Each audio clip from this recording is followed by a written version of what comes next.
r/AskReddit. Parents of Reddit, what is the creepiest thing your kid has ever said or done? My niece and nephew were 13 and 15 at the time, and we were watching them for my brother-in-law while he was out of town.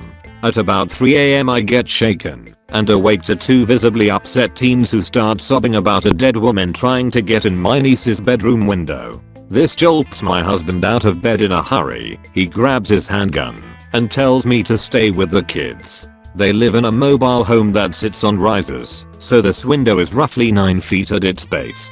He goes down the hallway and I hear him shout, "What the fuck?" and run back to the front door and outside. Now the niece and nephew are losing their minds, not wanting their uncle getting hurt, so I call the cops and walk to the door to see what's going on. The dead woman was in fact a woman hopped out of her mind on who knows what, naked, and she did very much look like a corpse. She had been standing on the roof of my truck, trying to see in the windows. My 4-year-old likes to play this make-believe game where she is having a baby and needs it cut out of her. We have never explained to her what a C-section is. Then the baby always has some sort of deformity, like no eyes or arms or something, and she needs to try again to have a better baby, and she is just going to throw the bad one out. My wife and I have refused to play this game with her once we noticed the pattern, but now she is drafting her younger sister into it, and they love it. I'm torn between making them stop or just being happy they are playing so nicely together. Edit. After seeing some comments, I will add that my wife and I do not let our kids watch YouTube unattended. We have discussed this weird game with our daughter and do monitor it, but overall it just seems harmless despite its creepiness. My husband is a farmer. One night he asked me to pick him up after working ground, and it was pretty late, around 10 o'clock. So I loaded our 2 girls up, then 4 and 2, and headed to the field. We get to the field and C is finishing up his last round, so we had to wait for a minute. I rolled the windows down in the van and shut the engine off. After a few minutes my 2-year-old says, "Mommy, who dat man outside?" I said, "I don't see a man. Is your Ken doll on the floor?" My 4-year-old then piped up, "He's right outside your door and staring at you. He's scary. He has blood on his face." That's when I turned the key, rolled the windows up, locked the doors, and called my husband and told him to hurry the hell up because the girls are terrified. And there's apparently a scary man outside my door that I can't see, but both girls are describing him and what he's doing. Thankfully C was done and heading up to the van at that moment, and we left. My girls are now 5 and 7, and they both still remember that man and refuse to go to that particular field. I have to ask my mill to watch them when I need to pick their daddy up from there. Posted this before. My 4-year-old son had a habit of announcing when he had to use the bathroom. He would say, "I gotta go potty." One time he makes his business known and heads off toward the bathroom. He returns seconds later and says there's already someone in the bathroom. Now I do know for a fact that it's just the 2 of us home, so the hair stands up on my neck. I ask him, "What do you mean?" He repeats, "There's already someone in the bathroom." Now I'm thinking, is it someone I see dead people or someone in a hockey goalie mask? So I grab the biggest knife from my knife block and tell him to stay here. I walk to the bathroom, take a wide angle to see in. Nobody. Slowly and quietly walk toward the shower and pull back the curtain. Nothing. By now my son has walked around the corner and I ask him, "Where did you see the person?" He points to an unflushed toilet and says, "See, someone's already here." His big brother didn't flush the toilet. Back in the mid-60s, my cousin's family lived out near the ocean on the coast of Japan. It wasn't so built up back then, and they lived near a rocky cliff where a small lighthouse sat. My cousin was maybe 8 at the time, but he was sort of obsessed with turtles. He had a pet turtle with an odd name, and he took very good care of it, to the point where he didn't have much of a social life. It was a wild turtle he'd caught, and since he was missing out on socializing anyway, his parents eventually convinced him to let the turtle go. He let it go in a small pond nearby, but he'd go out to talk to it every day. Anyway, one day there was a big downburst coming up from the sea. It came out of nowhere and was absolutely ferocious. My cousin was caught out in the open and ran to the lighthouse for protection. The storm passed in a few minutes, but the sea was so ferocious that the lighthouse crumbled under the waves. My cousin was found slightly dazed but unharmed, sitting a few hundred yards from the rubble. Anyway, my cousin doesn't remember this today, but his parents told me that he wouldn't shut up about how his turtle had turned giant, come out of the sea, and caught him before flying away. His English wasn't the best, but he just kept repeating the same thing. Gamma is friend to children. My son woke me up at about 2 AM, in fear. We live in a one-story house, so his window is facing towards the street on a ground level. He told me there was a man outside looking back at him. I follow him back, and sure enough, our neighbor was looking into the window. I asked him what he was doing. He didn't answer. I called my husband to come, and when he got there, he walked away. The next day I asked my neighbor if he recalled the events of that night, and he said no. Probably sleepwalking. Scared the shit out of me. Edit. To clear things up, no cops were called, he was probably sleepwalking. Probably no intent to hurt. My husband did go over there and smack him. They moved out a few weeks later. Another edit. Again. Yes, my husband smacked the dude, decided not to press charges. So my husband said the reasonable thing to do was to teach him a lesson. I had no idea what he was planning to do until my neighbor's wife called me up complaining what he did. I was the child. Some background info. Grew up in the country in the Midwest. We do lock our doors around here, at least not in the country. We had a wood burning stove, so had a logging road in our backyard that lead into a meadow and then into woods where we would get our firewood. There is a surprising amount of local UFO stories in my particular corner of Wisconsin, but at the time this story takes place I didn't know what an alien was or any of the stories or anything. I was about 4. One night my mom woke up to the sound of our front door opening and closing. She grabs a knife and goes out to investigate. In the light of the yard light she sees Bitty me walking barefoot out towards the logging road. She runs outside and grabs me and asks me what do I think I'm doing? Me, I have to go visit my friends. Mom, what? What friends? Me, my new friend. They told me to meet them in the meadow. I ended up explaining to my mom that my new friends can talk to me in my wad without being near me, that they don't wear clothes and they want to take me on a trip. There have been several cases of mutilated cattle over the years, and if you ask the right questions to the right people, loads of stories of lights in the sky and strange figures, and what have you. My grandpa refused to ever talk about the night. All I know is the cattle were mutilated. My grandma cried if you brought it up, and my grandpa would not let anyone talk about it in his presence. Since then, I have seen some pretty strange shit out at the farm. I do remember needing to meet my friends in the meadow. Obligatory, not a parent, but I feel like this is fitting. I had to babysit a herd of kids on the ranch I lived at. I think it's a herd. I mean, 7 kids is a lot. Their ages ranged from 7 to 12, so it was a treat as an 18-year-old to try and keep a semblance of order.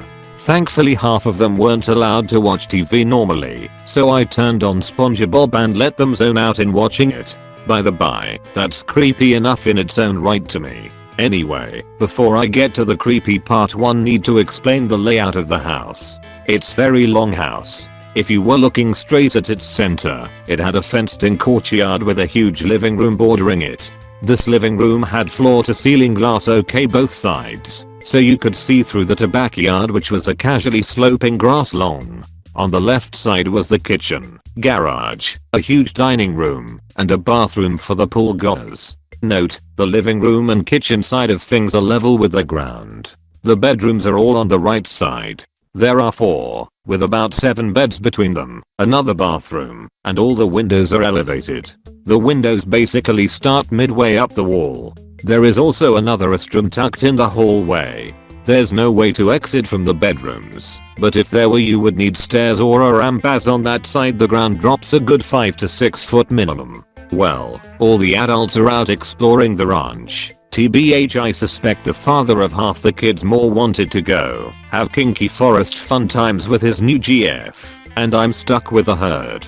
They all finally chill out, and I excuse myself to use the bathroom. I cruise through the kitchen, through the dining room, to the outside pool bathroom, do my thing, and come back to the living room the way I came. As I walk in, all the kids are fucking stoked. Like, they went from TV gremlins to just fucking amazed and excited. They are all standing near the entrance to the bedroom hallway, pointing out the window going, I just saw him. They all have their backs to me, so I kind of startled them when I asked them what they saw. They whirled around, dumbstruck, and asked me how the heck I did that. They all swear they saw me, or rather they saw someone who looked like me and wearing a white shirt like me walk right by that bedroom window from the outside. I raised an eyebrow, then had to think about the following. We are alone on a huge ranch. The kids' families are wealthy as fuck.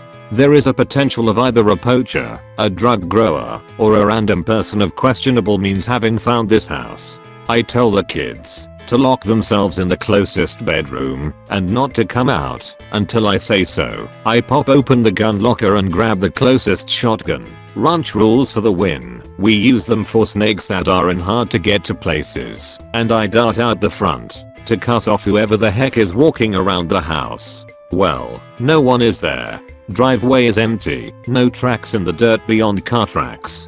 I can see far and wide thanks to freshly mowed fields. I walked back to the bedroom window to see if I could find anything hinting at someone having been there, and nothing. That's when it dawned on me. I'm standing under the very same window they saw someone walking in front of. I'm 5'9" 9 inches, and this window is easily 6.5 feet off the ground. They claimed they saw my shirt and torso clearly, though the window, whatever they saw, had to have been tall as fuck. That's when my blood ran cold and proceeded to lock down the whole place, turn on movies for the kids, and nurse that gun until the parents came home. Naturally, the parents thought I was overreacting. But to be honest, in the middle of nowhere, I'm not taking any chances. Not a parent, but I was once babysitting my niece, who was around 3 at the time, and she needed a bath before bed. I noticed as she was splashing around and playing with her toys she kept looking just over my shoulder into the corner of the bathroom and giggling. I looked over my shoulder and of course nothing was there. As I turned back to her she had a completely blank look on her face, stared directly into my eyes, and said don't be scared, then started giggling uncontrollably. Safe to say I snatched her out of the bath real quick and got her ready for bed. About half an hour after leaving her in the bedroom I heard her laughing and talking. I went in to check if she was sleep talking, but she was sat upright, cross-legged in the middle of the bed, as if she was chatting to someone sat opposite her. I asked her what she was doing, and she said I'm talking to the man. What man? I asked, to which she replied the ghost, Steven. I tucked her back into bed and she drifted off pretty quickly. I never asked her about it the next day, but she's 6 now and doesn't remember a thing about it. I'm pretty sure I fell asleep with the light on that night. I don't know where she would have learned about ghosts at that age either, but mum said me and my sisters used to do it as kids too. About 8 years ago, my daughter, who was 5 at the time, woke up in the middle of the night, crying and yelling, almost screaming, around 3 AM. I went in, bleary-eyed, and sat on the side of her bed. My daughter is an eloquent and linguistically advanced little thing, but she was pretty much reduced to a blubbering, quivering mass of terror. She was clearly horrified by something, and just put her head down on my leg and sobbed. She did so for several minutes, with me just patting her back and holding her. When she eventually calmed down, I asked her if she had a bad dream. She told me that she didn't think that she had been dreaming, but that there had been someone looking in her window, and it had really frightened her. I got a little spark of anger. We had had some teenagers messing around in our backyard a few times at night, and if they had worked up the balls to climb the wall and look in, that was bad. My daughter's window is about 9 feet off the ground, and it's a sheer brick wall leading up to it, but you can climb it with a bit of effort. A run and then a grab on the bottom of the window will get you started. I thought that I had frightened off this group of teenagers by stepping out on the back porch with a large Gurkha knife a few weeks before, but apparently I had not. She went on, dispelling my assumption. Daddy, it wasn't those boys. He was just standing on the ground, looking in. As I mentioned, her window is 9 feet off the ground. And there was something wrong with his hands. His hands were really. She paused, looking for a word. Then she frowned and started crying again. Long and strange. She cried hard again for a second, then kind of stuttered out, his face was long and wrong too. I held up my hand and asked if the long hands were like mine. She said no and put her one hand on the base of my hand and the other about 3 or 4 inches from the tips of my fingers. This long, she said, but not as white. Daddy, I'm scared. So to recap, my daughter woke me up by screaming and crying, then informed that she saw fucking Slenderman in the backyard and that she was scared and he was strange and long. I was sleepy and had suddenly become convinced that there was a monster in the backyard. It's a lot easier to believe in things at 3 AM. So I did the hardest thing I've ever had to do as a dad. I smiled and said, "Kiddo, I think it was all a dream. I will look in the backyard though, okay?" Internal voice, this is how horror movies start. Don't do it. She said, okay, because there's nothing bigger or stronger than Daddy. She actually managed to smile at me and laid back down in her bed, secure in the knowledge that everything was fine. I got out the same huge gurkha knife and went to the kitchen, which has an exit onto the back porch. I turned on the back lights. In the backyard there was nothing. Nothing was there because it was all just a dream. She had a creepy, distressing dream, and she has a gift with language, and she made me think that it was real, and it scared the bejesus out of me. I went back to her room and told her that everything was okay and that I would keep her safe. I held her until she slept, and then I went back to bed. I lay awake, staring at the window until my other daughter woke up at 6 for the morning. Not a parent, but my cousin is. This was about last year. For an on-sake, I'll call him Dave. We were out on an all-day fishing trip and told me that if I wanted to spend the night at his place, I was more than welcome to. Not seeing him in a while and still wanting to shoot the shit, I said sure. He lives in a rancho with his wife of 2 years and their 7-year-old son. He's a good part older than me. When we got back to his place, we had dinner, watched TV, normal things with nothing eventful happening. Eventually his wife and son went to bed, which left us alone in the living room. That's when I asked him, "You liking this place so far?" Mind you, the last time we saw each other, he was living in a different place at the time. He said yeah, but was making a face that you could tell he wanted to say more. He eventually followed up with, "Don't get me wrong. This place is great, but there's just something weird about it. I don't know what it is." Which I told him it's a new place and he probably hasn't gotten used to it quite yet. He agreed and we went back to watching some show. When we could faintly hear his son talking, we just look at each other and dismiss it, thinking he was talking in his sleep or something. An hour goes by and it's getting late and Dave can still hear his son talking, so he decides to check on him as to why he's up.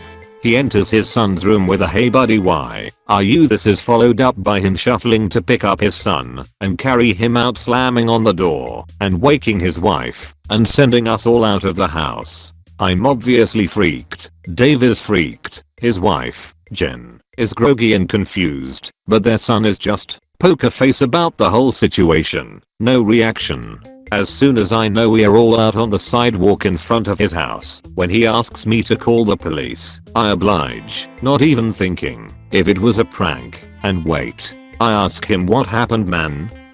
Took him a while to gather a response, then he looked at me with the weirdest facial expression and said he was on his bed sitting up talking towards the closet. When I looked over to see what was in there, I saw an old man, and I swear to God, man, he was smiling at me. He was tearing up as he was telling me this.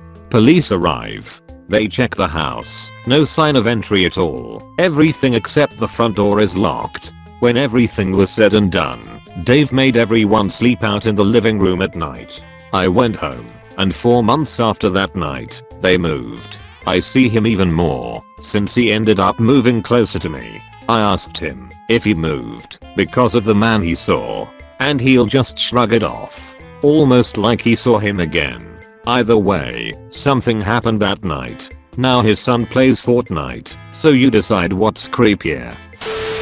My oldest daughter had night terrors every night near the same time for close to 3 years. Hands down the scariest thing ever. When it first started we had never heard of night terrors and had no idea what was happening.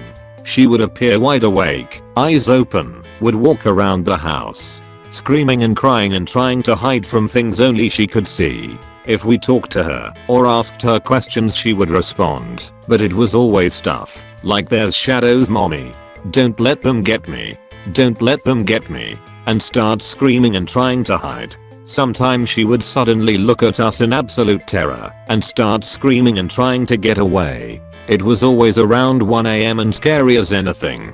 We eventually figured out that if we held her tightly and let her hide her face against us while we rocked her gently and just made calming shush noises, she would slowly calm down and then wake up for real. She was always surprised to be where she was, had no recollection of any of it, and just wanted to go back to bed. She'd then sleep through the rest of the night. It was super scary and horrible for us to watch and nothing we did ever helped. She eventually just outgrew it. She has no memory about any of it. The only reason she even knows she had night terrors was because we told her. I posted this here before, but it's honestly still the freakiest thing that's ever happened to me. I was vacationing at a big cabin in the mountains for a week for a family reunion. It was a Girl Scout cabin, so it was huge. My 2-year-old niece was there. Fearless little thing. I'd seriously never seen her scared before. She was the kind of kid that would happily toddle into the forest after a bear if you let her. At the time she was just learning how to talk, so her sentences were 1 or 2 words. About 3 or 4 days into the stay, I was in the kitchen helping out with lunch when she came in. I gave her a snack and a drink and sent her out. Not a minute later I heard the most blood-curdling scream. It was horrible. I've never heard a sound quite like it since. It sounded like an animal caught in a trap, but it was human. It was my niece. I raced out into the hallway to see my niece running towards me, face contorted in horror. There were tears streaming down her face as she leaped into my arms and screamed, "Run, baby, eyes, eyes, run." She was shaking like a leaf, but clawing my neck and clothes trying to get me to run. At one point she pointed down the empty hallway, still screaming about eyes. There were no windows, just a locked door. A blank hallway. By then the rest of the family had come crowding around to see what was going on. I couldn't explain it and neither could she. Just baby, eyes, baby, and then she'd melt down all over again. This happened 2 more times during our stay. Once I was holding her upstairs and tried to sit on a couch when she began to scream again, pointing at the couch and telling me to run. Her finger followed something down the hallway and into the empty bunk room. Another time she was running around playing with her cousins when I heard her screaming my name. I found her in the empty bunk room inconsolable. After that she kept trying to leave. Thankfully we were close to the end of our stay, but all doors needed to be locked to keep her from escaping. She wanted out of there. For a long time after that you could not mention the incident without her falling apart, crying about the ghost baby again. It became taboo to mention it around her. Eventually the family came up with their own explanation, that she must have seen one of her cousins sleeping upstairs and gotten scared by the blanket moving. They treat it like a joke now.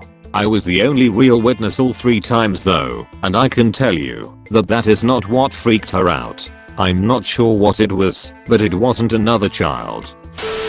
My now 11-year-old daughter had an imaginary friend when she was 5. We were staying with my parents for the summer, so the older kids could enjoy the country and spend time with family. Our second day visiting, I hear my daughter talking to someone on the porch. I didn't think anything of it at first. I just assumed it was one of her older siblings. Then she came inside for some water and asked if she could bring some to her new friend, Elizabeth. I knew damn good and well that there were no other kids here. My parents live in the middle of 4 acres surrounded by woods and swampland around the back of the property. So, okay cool, my kid had an imaginary friend.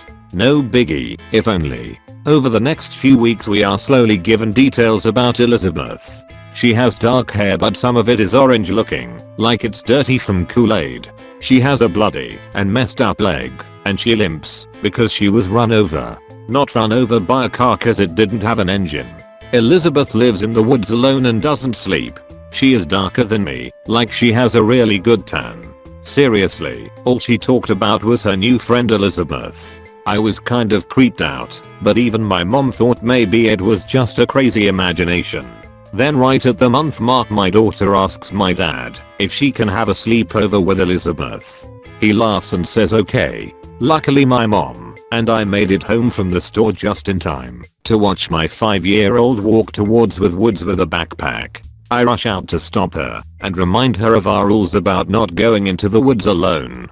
She was very upset that I cancelled her sleepover. The next day I went out on the porch with her and she starts talking to thin air again. This time arguing that it wasn't her fault her mommy said no, and then begging Elizabeth not to hurt me for being mean. We went inside immediately. There was amount of logic that could change the feeling of dread that came over me.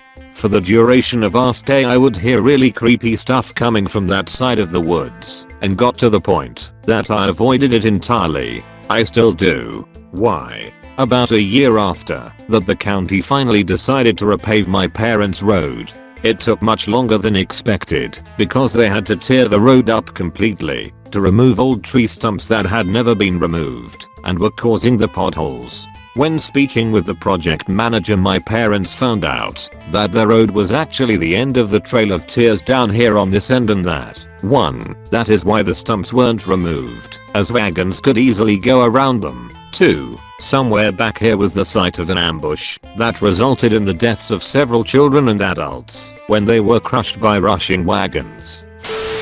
My daughter Madison told me, at around age 3, about Callum the man with brown pants and a yellow shirt that played with her. I assumed it was an imaginary friend because, well, that's what kids do. Then one day, she starts singing a song I'd never heard before. Daisy, Daisy, give me your answer do. I'm half crazy all for the love of Yahoo. Then she'd mumble a few words and pick back up with a bicycle. Built for two. I assumed she'd heard it from her babysitter, as she didn't go to daycare and that's the only other person who interacted with her. So I asked the babysitter what the actual words were so I could help her sing it better. Babysitter tells me she thought my husband, and I taught her the song because she didn't know it either. So I asked my daughter where she'd heard the song, and she tells me Callum taught it to me. He sings it to his baby. Eventually, Callum faded away. Fast forward to about 5 years ago, I'm telling the story to a co-worker who recognized the song as an old Nat King Cole tune called Bicycle Built for Two. That prompted us to start looking on Ancestry.com at my property address history. I start following rabbit holes and find that in the 40s, the Beasley family owned the property adjacent to ours, which is a now defunct dairy farm until it was sold in the 90s. Deeded owner at the time it was purchased in 1941. Callum Beasley. Father of 5 children. Youngest died at age 3. Her name was Madeline.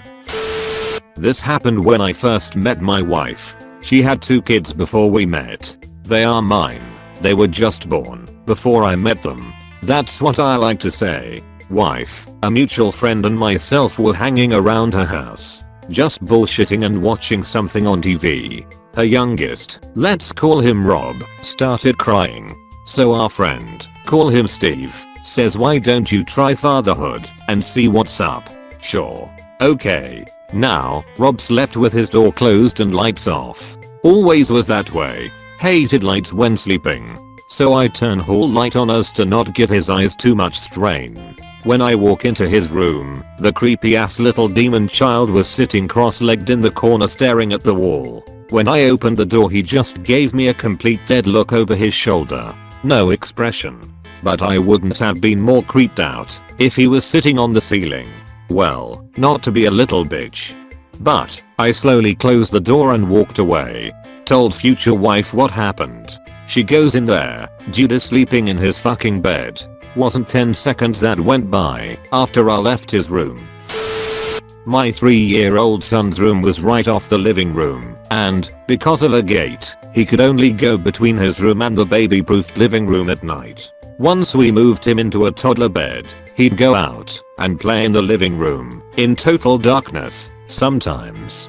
Thing is, he usually made lots of noise, so even if I couldn't see him, I knew he was there. About a month ago, I'm walking around the house turning off lights before going to bed. It was late, around midnight.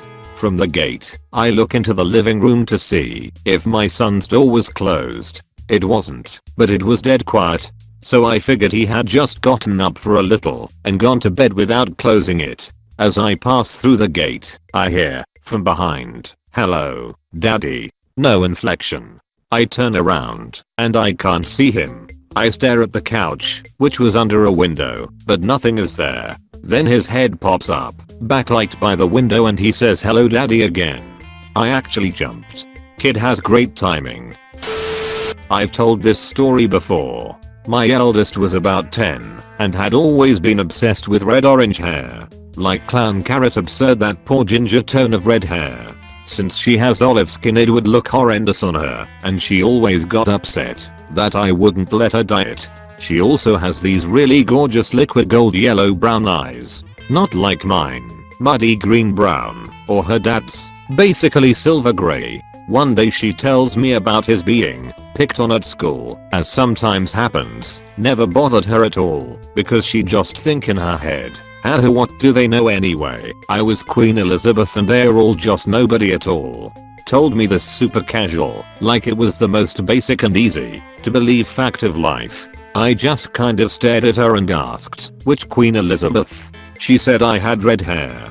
Notice I had it, not she had it. So I searched up some Queen Elizabeth Google images. She points to the Cate Blanchett movie and says that one, but my eyes were brown, like they are now. Lo and behold, she had brown eyes instead of blue as the movie portrayed. And finished it off with, "That's why I always love red hair so much, Mom." It was so surreal for me, and so factual for her. I'd like to say I don't believe in that stuff, but dang, she made me question things.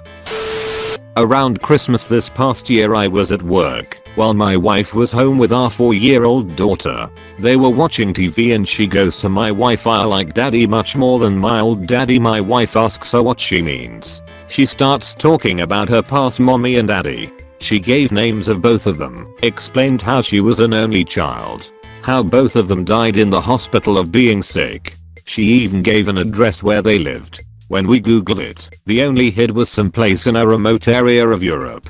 I asked her what the house looked like. She described it almost perfectly. When we asked her how she got to us, she said, "I was sick in the hospital and went to sleep. When I woke up, I was under the Christmas tree at my new house." It was pretty creepy. Once in a while we try to get more information out of her. She remembers little bits and pieces here and there. The weird part was knowing an address and what the house looked like.